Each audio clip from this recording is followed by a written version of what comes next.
Meaning of drinking water. Drinking water. Drinking water. Drinking water. Drinking water. Drinking water refers to water intended for human consumption, which is safe and free from harmful contaminants.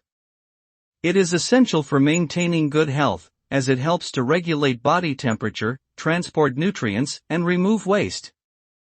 Inadequate access to clean drinking water can lead to various waterborne diseases and illnesses, particularly in regions with poor sanitation or limited resources. Overall, drinking water is crucial for supporting and sustaining human life, and efforts should be made to ensure that it is accessible and safe for all individuals.